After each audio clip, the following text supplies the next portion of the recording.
우리는 이제 몇 주 전까지만 해도 새벽에 예레미야를 계속 묵상해 왔습니다. 저도 예레미야를 같이 묵상했는데요. 예레미야를 보면서 저는 한 가지의 묵상을 하기 시작했습니다. 그리고 그 묵상이 이번 특별 새벽 기도회를 준비하고 또 특별 새벽 기도회 말씀을 들으면서도 이어졌는데요. 그래서 오늘은 이 예레미야 24장을 같이 보면서 함께 그 묵상을 나누려고 합니다. 예레미야는 총 52장으로 되어 있습니다. 그 중에 1장에서 24장까지를 전반부라고 하는데요. 우리가 오늘 본 24장은 전반부의 결론에 해당하는 본문입니다. 오늘 본문의 내용은 이렇습니다. 하나님께서 예레미야에게 환상을 보여주시고 하나님의 마음을 알려주시는 본문입니다. 그런데 이 환상을 어떤 상황에서 보여주셨냐면요, 바벨론 왕 느부갓네살이라는 사람이 유다 사람들을 공격하고 죽이고 또 예루살렘에서 바벨론으로 자기들의 나라로 끌고 간 다음에 보여주신 환상이 오늘 환상의 내용입니다. 환상의 내용은 간단합니다. 이제 두 바구니에 무화과라는 과일이 담겨져 있습니다. 그런데 한쪽은 좋은 무화과이고 한쪽은 나쁜 무화과이다 라고 말씀하세요. 오늘 본문 2절에 보면 한쪽 바구니에는 1년 가운데에 맨 처음에 익은 좋은 무화과 중에 아주 좋은 무화과가 담겨져 있었고, 다른 한쪽에는 모든 사람들이 먹을 수 없다고 말하는, 그러니까 그냥 나쁜 무화과가 아니라 극히 나쁜 무화과, 그러니까 나쁜 것 중에서도 가장 나쁜 무화과들만 모아놓은 것이었습니다.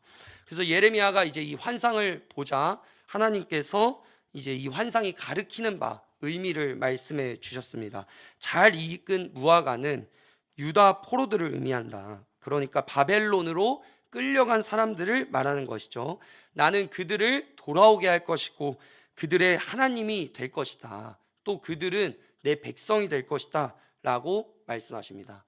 그렇다면 나쁜 무화과는 누구냐? 나쁜 무화과는 예루살렘의 남은 자들과 또 다른 나라들로 도망친 사람들입니다. 하나님께서 그들은 나쁜 무화과이다, 내가 그들을 벌할 것이고 땅에서 멸절하기까지 쫓아가겠다라고 말씀하십니다. 오늘의 말씀의 내용이 이게 전부입니다. 간단하죠. 끌려간 사람들은 좋은 무화과고 끌려가지 않고 도망친 사람들이나 자기 나라에 있는 사람들은 나쁜 무화과라고 책망받습니다. 그런데 여기서 우리를 또 저를 어렵게 하는 것은 하나님의 칭찬과 은혜를 받는다고 하는데 실제로는 포로가 되었다는 것입니다. 우리는 하나님의 은혜를 받으면 좋다고 생각하고 그것이 좋을 것이라고 생각합니다. 저도 그렇습니다. 어떤 것이 좋은 건지는 잘 모르겠지만 은혜를 받았다라고 한다면 좋은 것이라고 생각하게 되죠. 내 어떠한 상황이 잘 풀리고 내 마음에 평안이 오고 아니면 관계에 어떤 좋은 그 관계가 하여튼간 무언가 좋을 것이라고 생각합니다. 하지만 우리의 상황이 오늘 본 본문에 나온 이스라엘 백성과 같은 상황이라면 어떻게 생각했을까요? 포로로 끌려가지 않은 게 좋은 것입니다. 다른 나라로 도망치는 것도 좋은 것입니다. 다행이다. 많은 사람들은 끌려갔지만 나는 이 나라에 남아서 또는 다른 나라로 도망쳐서 하나님의 선택과 은혜가 나와 함께 했구나 라고 생각했을 수도 있습니다. 왜냐하면 지금 저희가 이제 각 세계의 다른 나라들의 전쟁을 보면 알 수 있듯이 전쟁에서 나라가 망하고 포로로 끌려간다는 것은 한 사람의 안정과 인권을 장담할 수 없기 때문입니다. 그러나 오늘 말씀은 끌려가는 것이 내 뜻이다, 지금 고통당하는 것이 내가 칭찬하는 것이다 라는 것이 우리를 고민에 빠지고 어렵게 한다는 것이죠. 이 말씀이 우리에게 주는 중요한 사실은 좋은 것과 나쁜 것은 하나님이 정하신다는 것입니다. 또 하나님의 생각과 우리의 생각은 정말 다르다는 것이죠. 이제 담임 목사님이 특별 새벽 기도회 하기 전에 이제 이 금요일 날 그 말씀을 전하실 때도 이런 말씀을 하셨죠. 우리의 생각을 내려놓아야 은혜를 받을 수 있다라고 말씀하셨습니다. 생각을 내려놓아야 한다는 말씀을 자주 하시거든요. 처음에 저희 교회가 이제 시작될 때에도 목사님이 이제 저희 교육자들과 대화를 하는데 그런 말씀을 하셨습니다. 우리 여기에 모인 각 사람이 자신의 생각을 내려놓고 자신의 생각을 뛰어넘어야 우리가 하나가 되어서 사역할 수 있고 하나님이 알려주시는 것을 할 수 있다라고 하셨거든요. 저는 이제 그 말을 들으면서 내가 무엇을 내려놓아야 될까, 또 내가 무엇을 뛰어넘어야 될까 고민을 많이 했습니다. 그런데 요즘 계속 그 말이 또 생각나면서 묵상하면서 의도적으로 매일 매 순간 내 생각을 점검하고 내려놓고 깨트리지 않는다면 저는 관행적으로 습관적으로 사역할 수밖에 없게 된다는 것을 절실히 느끼게 됩니다. 우리는 오늘 이 말씀을 보면서 내 생각과 하나님의 생각이 다르다는 것을 깨달아야 됩니다. 그리고 그것을 매일마다 생각하면서 매일마다 나의 생각을 내려놓고 겸손히 하나님의 뜻을 구해야 합니다. 민수기 14장을 보면 하나님께서 이스라엘 백성을 애굽에서 끌어내십니다. 그리고 약속의 땅으로 인도해 가시려고 하시거든요. 그런데 이제 이스라엘 백성이 하나님의 약속을 믿지 못하고 불평을 하게 됩니다. 그래서 하나님이 이제 크게 노하셨고 모세에게 이스라엘 백성을 다 내가 멸하겠다라고 선포하셨습니다. 그래서 모세가 듣고 이제 하나님께 간청을 하죠. 하나님, 그러시면 안 됩니다. 이번만 용서해 주세요. 제발 용서해 주세요 라고 기도했더니 하나님이 그럼 내가 이번만 용서하겠다. 그 대신 너희가 내가 가라고 했던 가나안 땅을 40일 동안 정탐했으니까 광야에서 40년 동안 헤맬 것이다. 그리고 많은 사람들이 죽을 것이다 라고 말씀하셨습니다. 모세가 이제 이런 하나님의 말씀을 듣고 이스라엘 백성에게 전했겠죠. 그런데 이스라엘 백성의 반응이 이제 사람들이 울고 불고 절규하고 통곡하고 이제 난리가 났습니다. 그런데 여기서 그 백성들의 그 반응이 다음날 아침에 이상한 반응이 나오는데요. 어떤 반응이냐면 이런 말을 이제 하는 겁니다. 우리가 지금까지 하나님의 말씀을 믿지 못하고 머뭇거렸다. 이제 일어나가지고 가나안 땅으로 쳐들어가자 라고 말하고 있습니다. 그래서 이제 모세가 이 말을 듣고 백성들에게 다시 말하죠. 무슨 짓이냐, 너희는 다시 하나님의 뜻을 어길 셈이냐. 지금 이제 우리가 해야 될 건 이 광야에서 겸허하게 40년을 헤매는 것이다 라고 하면서 올라가지 말라고 합니다. 그런데 이스라엘 백성의 말을 들었을까요? 듣지 않았죠. 결국 가나안으로 쳐들어가고 이제 민수기 14장 44절부터 45절은 이렇게 말합니다. 제가 읽어드리겠습니다. 그들이 그래도 산 꼭대기로 올라갔고 여호와의 언약궤와 모세는 진영을 떠나지 아니하였더라. 아말렉인과 산간지대에 거주하는 가나안인이 내려와 그들을 무찌르고 호르마까지 이르렀더라. 이스라엘 백성은 그럼에도 불구하고 올라가고 하나님의 언약궤, 하나님이 인재하시는 언약궤와 모세는 같이 안 갔다고 말하고 있습니다. 그래서 결과는 많은 사람들이 죽고 멀리까지 쫓김을 당했다라고 말해줍니다. 이 민수기의 말씀을 보면서도 어떤 사람은 지금이라도 하나님의 말씀에 순종해서 우리가 약속의 땅으로 가는 것이 맞다라고 생각할 수 있지만 그건 누구의 생각이죠? 우리의 생각입니다. 우리는 우리가 생각한 대로 곡장 행동할 때가 많습니다. 그렇지만 우리가 말씀을 보고 하나님의 말씀을 듣는 이유는 내 생각을 바꾸고 어떻게든 하나님의 관점과 생각을 배우려고 보고 듣는 것이 아니겠습니까? 그러나 우리가 하나님의 말씀을 보면서도 하나님의 말씀을 듣고서도 내 생각을 내려놓지 않는다면 우리는 이스라엘 백성처럼 정확하게 하나님의 생각과 반대로 살아갈 수 있다는 것을 알아야 합니다. 우리는 늘 하나님의 생각과 내 생각이 다를 수 있다는 겸손함을 가지고 살아가야 합니다. 그래서 이사야 55장 8절과 9절은 이렇게 말하죠. 같이 읽어보도록 하겠습니다. 시작. 이는 내 생각이 너희의 생각과 다르며 내 길은 너희의 길과 다름이니라. 여호와의 말씀이니라. 이는 하늘이 땅보다 높음 같이 내 길은 너희의 길보다 높으며 내 생각은 너희의 생각보다 높음이니라.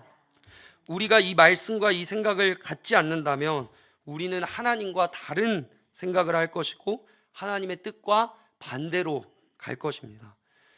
내가 하나님을 다 안다고 생각하면 모르는 것입니다. 그러니까 내가 하나님을 다 안다라고 생각하는 순간 하나님을 다 모르게 됩니다. 그러니까 시작부터가 잘못된 것이죠. 그러니까 내가 하나님을 모른다고 생각하고 고백할 때 그분이 나에게 계시해 달라고 나타나 달라고 나타내셔 달라고 우리가 기도할 때 그분을 비로소 알 수 있게 되는 거죠. 모른다고 겸손하게 시작해야 하나님이 주시는 은혜와 그분을 알 수 있게 됩니다. 저희 학교 교수님 중에 한 분이 자주 하시는 말씀이 있습니다. 그 말이 무엇이냐면 우리는 하나님이 알려주시는 것만 안다. 우리는 성경이 말하는 데까지만 안다. 이것을 계시라고 말씀하시는데 하나님이 알려주셔야 우리는 알 수가 있다는 것이죠. 그 밑에는 겸손이라는 것이 깔려져 있는 것입니다. 성경과 하나님을 우리는 전부 100% 알 수가 없습니다. 그것을 왜 몰라? 100% 알아야지 라고 하는 사람은 다른 길로 갈 확률이 높습니다. 예수님의 재림의 시기, 마지막 때의 징조, 그리고 하나님이 말씀하시는 그것들을 우리는 100% 알 수가 없습니다. 100% 알 수 있다고 생각하고 성경을 보면 결국에는 하나님과 멀어져 있는 것을 발견하게 됩니다. 저의 이 말이 우리가 다 알 수 없기 때문에 성경을 읽지 않아야 된다든지 우리는 다 알 수 없기 때문에 하나님을 알아가는 데 있어서 게을러야 된다는 말이 아니라 우리는 다 알 수 없기 때문에 더욱 하나님을 알기에 힘써야 된다는 것을 말씀드리고 있습니다. 우리가 신앙생활을 오래 했다고 해서 우리의 생각이 자연스럽게 하나님의 생각과 같을 것이라 생각하면 안 됩니다. 왜냐하면 하나님의 생각은 우리와 다르기 때문입니다. 우리는 때로 하나님의 나라를 위해 일한다면서 효율도 있으면 좋다고 생각할 때가 있지 않습니까? 저도 그런데요. 교회 일을 하면서도 효율이 있으면 금상첨화다. 교회 일을 하면서도 효율이 있으면 뭐라고 하나요? 뭐 알먹고 꼴 먹는다 그러나 하여튼간 좋다. 네, 막 그러는데 그러나 하나님은 효율이라는 단어와 생각보다 거리가 있다는 거죠. 저와 함께 수요일에는 이제 레위기를 보는데요. 제가 레위기 공부를 하려고 이제 강의도 듣고 그러면서 첫 번째 강의를 들을 때 그 교수님이 이렇게 말씀하시더라고요.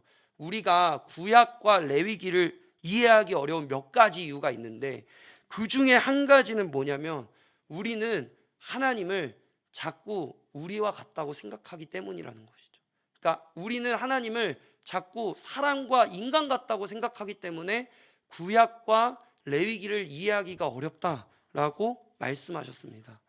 그러니까 하나님은 어느 공간에나 계시고 세상을 창조하시고 전능하신 분인데 우리는 자꾸 하나님을 우리와 같다고 사람과 같다고 생각한다는 것입니다. 제가 이제 저희 어린이 부서 아이들과 나누는 내용도 이런 내용이 많거든요. 하나님은 우리와 다르다는 것을 많이 나눕니다. 하나님은 사람과 다르다는 것을 많이 얘기합니다. 하나님은 사람과 다르시기에 외모와 외적인 요건을 보지 않으시고 중심을 보신다. 하나님은 사람과 다르시기 때문에 약속을 하시면 무조건 지키신다는 것을 강조합니다. 우리는 어떻습니까? 우리는 약속을 하다가도 몸이 안 좋아질 수도 있고 일이 생길 수도 있습니다. 그래서 약속을 했다가도 가끔 자주 약속을 취소하기도 하고 미루기도 하죠. 우리는 변수가 있습니다. 하지만 하나님은 다르십니다. 하나님은 약속하시면 그것이 우리 생각에는 더디고 끝났다고 생각할지라도 하나님은 하나님의 때에 정확히 반드시 이루시는 분이 하나님입니다. 성경을 볼 때 한 사람 때문에 하나님의 계획이 틀어지는 것 같고 멀리 가는 것 같고 그 언약이 완전히 파괴가 되어서 오늘 본문처럼 이스라엘 백성이 망하고 바벨론으로 끌려갔지만 그럼에도 불구하고 하나님은 묵묵히 자신의 일을 해가시는 모습을 우리에게 보여주고 있는 것입니다. 많은 성경 인물들이 하나님을 믿지 못하는 모습을 보여주는데요. 특히 창세기에서 아브라함의 모습을 보면 그런 모습이 있습니다. 하나님께서 아브라함에게 아들이 있을 것이다 라고 말씀하셨는데, 아브라함은 자신의 나이를 말하면서 다른 여자를 통해 낳은 이스마엘이나 축복해 달라고 말하죠. 그리고 그 아브라함의 아내 사라는 어떤 반응을 보이나요? 네, 비웃습니다. 하나님이 말씀하시는데 비웃어요. 이 두 사람은 왜 그랬을까요? 자신들은 이미 나이가 찼고 생리적으로 아이를 낳을 수 없기 때문에 그런 반응들을 보입니다. 그런데 여기서 중요한 것은 그 말을 한 사람이 누구냐 이것입니다. 그 말을 한 사람이 동네 의사거나 동네 어떠한 사람이면 그럴 수 있겠죠. 하지만 그 말을 하신 것은 하나님입니다. 하나님은 말씀으로 세상을 지으시고 능력과 권능이 넘치시는 분인데 아브라함과 사라는 비웃고 있습니다. 우리가 하나님을 다 알 수 있을까요? 우리가 오랜 신앙생활을 했다고 지금까지 내 삶에는 그런 기적이 안 일어났다고 하나님의 말씀이 살아있지 않다고 판단하거나 하나님도 하실 수 없는 일이 있다고 말할 수 있을까요? 그러니까 아브라함이 지금 그런 상황이에요. 왜냐하면 내가 100세 가까이 되도록 아들이 없었는데 내가 지금까지 평생을 살면서 그런 일을 본 적도 없고 들은 적도 없고 나에게 그런 일이 일어난 적도 없는데 하나님이 생기게 하실 수 있을까? 그러니까 어쩌면 지금 우리와 비슷한 모습일지도 모르겠습니다.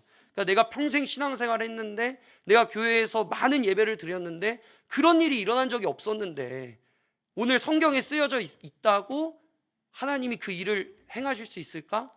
라는 우리의 모습과 비슷할 수 있는 것이죠. 그런데 하나님은 하나님의 때, 하나님의 방법, 하나님의 생각과 계획이 우리가 생각하는 것과는 다르다는 것입니다. 제가 계속 이 말씀을 드리는 이유는 우리는 매일매일 하나님 앞에 나의 생각을 뛰어넘게 해달라고 기도해야 우리의 신앙생활이 살아날 것이고 지금까지 해왔던 것을 날마다 내려놓는 작업을 해야 우리가 택하신 백성, 거룩한 제사장으로 살아갈 수 있기 때문입니다. 우리가 만일 내가 생각한 대로만 살아간다면, 하나님을 내 생각 안에만 가둔다면 나중에 하나님이 하나님의 일을 진짜로 하실 때 그때 우리는 그 하나님의 일을 부정하게 될 것입니다. 왜냐? 내 생각을 하나님이 뛰어넘었기 때문입니다. 저도 항상 사역하면 떠오르는 것이 있습니다. 패턴이 있고 정보가 있겠죠. 그러나 요즘 제가 두려운 것은 하나님의 생각과 제 생각은 너무나 다르다는 것입니다. 제가 이제 저희 부서 선생님들과 예레미야를 볼 때 이야기를 나누었는데요. 예레미야를 보면서 계속되는 두려움이 있다고 나누었습니다. 그러니까 하나님은 계속해서 어떤 것을 이야기하시는데 이스라엘 백성은 못 듣고 못 깨닫지 않습니까? 오히려 자신들이 좋다고 생각합니다. 제가 그런 모습을 보면서 아니 하나님이 계속 말씀하시는데 왜 못 듣지? 라는 생각을 하다가도 순간 아니, 나도 그런 거 아니야? 이런 생각을 하게 되는 거죠. 나는 지금 문제가 없고 지금 너무 좋은데 나도 그런 거 아니야? 이런 생각이 계속해서 들게 된다는 겁니다. 저도 제 모습과 제 고집과 제 생각을 내려놓지 않고 무시하면서 하나님은 이걸 좋아하실 거야, 내가 지금까지 신앙생활 해보니까 이걸 좋아하실 거야 라고 생각하고 있는 거 아닌가? 라는 두려움이 생긴다는 것이죠. 그러기에 내가 나를 내려놓지 않는다면, 내 생각을 부수지 않는다면 하나님의 마음을 내가 잘 알 수 있을까? 내가 하나님의 방향을 잘 맞출 수 있을까? 라는 묵상이 계속해서 이어졌습니다. 그렇기 때문에 특별 새벽 기도회를 하기 전에도 또 특별 새벽 기도회가 끝난 지금도 우리는 계속해서 우리의 생각을 내려놓아야 하는 것이죠. 포로로 끌려간 이스라엘 백성은 다 끝났다고 생각했을 것입니다. 왜냐하면 본인들이 그렇게 자랑하는 성전 다 무너졌고 사람들은 많이 죽었고 모두가 끌려갔기 때문입니다. 흩어졌고 버려졌고 나누어져 있습니다. 아니면 하나님은 우리를 버렸다고 생각할 수도 있고, 아니면 하나님도 어쩔 수 없는 상황까지 우리가 이르렀다, 이제는 다 달았다 라고 생각했을 수도 있습니다. 그러나 하나님은 그렇게 생각하고 있는 그들에게 이것이 축복이다, 너희가 좋은 무화과다 라고 오늘 말씀에 말씀하고 계십니다. 하나님은, 예수님은 때로 우리 생각에 큰 죄를 저지른 사람, 우리 생각에는 이 사람은 무조건 용서받지 못한다 라고 생각하는 사람, 저 사람이 어떻게 하나님과 예수님과 같이 있을 수 있냐 하는 사람과 같이 있어 주시고 용서해 주실 때가 있습니다. 반대로 우리 생각에는 저거는 정말 작은 죄다, 아무것도 아닌 것 같고 하나님과 예수님이 충분히 용서해 주실 수 있을 것 같은데 강하게 벌하실 때가 있습니다. 이처럼 하나님은 우리가 예상하고 지금까지의 우리의 데이터로는 전부 알 수 있는 분이 아니라는 것입니다. 저는 오늘 우리가 이 말씀을 보면서 우리의 생각이 깨어지길 원합니다. 그런데 무엇으로 깨어져야 되는가? 은혜로 깨어져야 합니다. 우리의 힘으로 깨서는 안 됩니다. 우리의 힘으로 깨면 머리만 아픕니다. 하나님의 음성, 성령님의 음성으로 깨어지길 원합니다. 그러나 하나님의 은혜로 깨어질 때 우리 삶이 하나님을 위한 삶, 우리의 방향이 하나님이 원하시는 방향으로 나아갈 줄 강력하게 믿습니다. 우리 오늘